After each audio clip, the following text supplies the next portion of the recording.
I feel comfortable here. Yeah. Control it better. So y'all know what that lever's at, right? I see it now. Yeah. Yeah. So okay, for the in cap, right after you're done with the pre-trip, y'all know that the next thing would be the in cap, right? Right. But before you come into the truck, you might want to check the lights with your examiner. Okay, you'll be sitting in here. Can you help me check the lights for me, please, before we do the in cap? Okay, sure. All right. So you get on the truck. You get on, like, you put the contact. He's gonna be in front of you, right? Okay. You start. Go ahead. Left turn signal, right turn signal. I mean, it just depends the order he gets, right? Back there, same thing. It's gonna be right turn signal, left turn signal, four-way flashers, and the brake light, right? Right. You want to check high beams, all of that. Yeah. What about that little thing you told us, that smart light thing? Do we push that or do we manually have to do it ourselves? No. You do it manually. Okay. In that location, you do it manually. Whenever you're on your own, go ahead and use that light test button. Yes. So yeah, so that way y'all check your lights on your own when nobody's there to help you out. Okay. Before we come in, you also check your emergency equipment if you didn't get Part B, right? So if you get Part B, well, go ahead and mention it, right? You would open your little compartment right next to you with the latch. You would check for fire extinguisher, Spare bolts and fuses. yes, properly mounted and secure, and pin up to date. And then you also have Triangles. emergency 3 triangles. right? Reflective triangles. It shouldn't be Cracked, broken, or missing. broken or missing. And you also have your extra Fuses and bolts. fuses and bolts. That's right. I know that y'all were with Hector yesterday, right? Yeah. All of you? Yeah. Okay. Like I told you, told the other class, the other group of guys actually. I told them that it doesn't matter what order you get on with your in cap, okay? Right. What's important is for you to pick out an order that works for you in order for you to remember all the time whatever you're going through. Okay? So right now our truck would be off, right? Right. Before we get in to do the in cap. So you get on. I got on with my 3 points of contact. And you come in and sit down, right? And now my seat belt's properly mounted and secure. It's not cut, torn, or frayed. And it latches and non-latches properly. And Mr. Examiner, can you put on your seatbelt if he doesn't have it on, please? Okay, my floor is clean, free of debris. There's no trash or objects that can roll, right? Because sometimes it's dangerous, right? If you get a bottle under here, You can't no stop brakes, it. yeah. Yeah, been So there. from there on, you're free to turn your truck on as soon as you have your seatbelt, okay? All right. So in order for you not to forget, because then you're going to get to everything else, air brakes, you're not going to have enough air. You want to make your wipers work, they're not going to work. AC, all that good stuff that y'all check, right? It's not going to work if your truck's off. So by now you have your seatbelt. Now we can turn the truck on. My brakes are applied. My truck is in neutral. Put the key on the on position. My ABS light came on and it came off. Right? Yeah. And you point at every single thing that you're going through, okay? Now we can turn it on. I tell them I would like to start from my way out, from out there, right? Work my way in, right? So your mirrors, your hood mirrors, even though they're not on paper, you do mention them. Then if you want to group them up with your side mirrors, go ahead and do so, okay? So my hood mirrors, my side mirrors, which are the flat and the convex mirrors, are properly mounted and secure, not cracked, broken, or missing, and they're adjusted to lead. They say that they don't have illegal stickers, obstructions, whatever, right? Now, windshield, what is it? Properly secure, clean, no free obstructions, and no illegal stickers. Yes, it's properly sealed all around, right? Why is it important to be sealed all around? No water, no leaks, yeah, no water Yeah. leaks, yeah. It doesn't say that on our list. It doesn't, but you might want to Just mention it. Yeah, Hector's mentioned the same thing. on your wipers.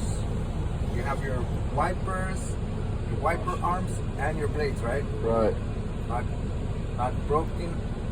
Not cracked, broken. Broken or damaged and work properly. That's right.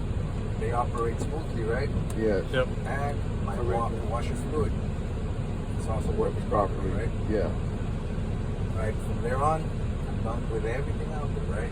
Now I can jump over here to my dashboard where I have all the gauges, right? Yeah. My oil level should be between 40 and 60. 40 and 60, right? Yeah. Like I told you, look at everything that you're going through, okay? That way your examiner doesn't fail you because, oh, how was I sure that you were pointing or you were talking about you knew where the gauges are at? Okay. All right. You have your fuel levels, right? Which is the white one, the diesel, right? And the blue is the DEF. You have enough for the trip. Air pressure should be between 120 and 140. 120 and 140. And your temperature, water, 170 and 210. 10. Yeah. 170 and 210.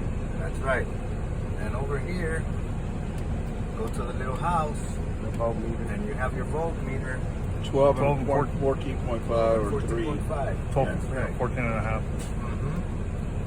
And your speedometer, well, check it when When we're doing When you're tug doing test. test. on the tug test. You're already on the dash, so you might want to go with your indicators. My left turn signal indicator works properly. My Right. right turn signal indicator works properly. I turn on the knob. Flashers. My headlights also. Headlight indicator works. Oh, works okay. properly. Green. And the blue, Right. my blue Lower indicator high for beams. my high beams work properly. My four-way flashers are also working properly. They're on. The city horn, air horn are working properly, right? Right. And then you come over here, put it all the way hot, and put it right here. That'll give you the defrost and the heater down here, okay? Yeah. So my defrost and my heater are also working properly. And you don't want to die of heat, right? So put it back on. Yeah. All right. All right? Yeah. So are we done yet? That part. Done with the in cap, but I would like to proceed with my air brake test. Okay? So for the air brake test, what do you have to do? Turn the car, turn the engine Turn on. the truck off. Yes, Turn the truck engine off. But make sure you put the key on the on position to see your Air pressure. your air pressure come up, right? If not, we're not going to know how to test the air brake, right? Right. You can find the pressure find the where it's brake. at. Not Yeah. yet. All right, so I'm going to push in my brake valve. Lift gauge And now settle. with my foot applied on the pedal, once it settles, we shouldn't be losing more than 4 psi in a minute. Can you time me, Mr. Examiner? He's going to tell you, okay, sure, I will. So a minute has passed, and your examiner tells you, okay, your minute has passed. Okay, I didn't lose more than 4 psi in a minute, and I didn't hear any audible leaks. All right, now I'm going to start fanning my brakes. At around 60 psi, my warning light and buzzer should come on. Okay, so we start fanning. Right there. My warning light and buzzer came on at around 60 psi. I'm going to continue fanning my brakes. Yes. And between 20 and 40 psi, my brake valve should pop out. Alright. Continue fanning. It's doing, explaining. Explaining, doing, right? Right. Make sure you pump Another 2 more pump. at least, just to make sure, right? My brake valves popped out between 20 and 40 psi. Now I'm gonna turn my truck back on. Oh, so they're working properly, right? Now I'm gonna turn my truck back on to perform my tug test. I wanna gain all that air pressure that I lost, right? So you turn your truck back on. You remove your chock plugs, okay? Right now, our chock plugs on this side. So go ahead and leave it like that. Every time you get on and off your truck, make sure you use your 3 points of contact tell them that you're And- using 3 points. Yes, it's very important because if your examiner needs to be reminding you, you might be doing everything excellent, right? But if he has to be reminding you one, twice, even a third time, it just depends on the examiner you have, right? If you're not using the 3 points of contact and he's just reminding you 3 points of contact, 3 points of contact, okay, you know what? You failed. You're not using your 3 points of contact, okay? Even though you are doing it, but Yeah. you're not saying. Yeah. No. You don't have to say it, right, every single time. You just need Mention to use it your at 3 points least. of Yeah. contact. Yes. Oh, I'm going to say it every time. Yeah, if you want to say it, Yeah, go I'm ahead. going to point it Yes. out, say it, make sure he knows I'm using 3 points. At this point, like when you're about to take the chalk block off, go ahead and tell your examiner, I would like to take my chalk block off to perform my tug test. If he tells you, yeah, go ahead, or no, I'll do it for you. I'll take it off. He'll go ahead and take it for you. Okay. Take it off.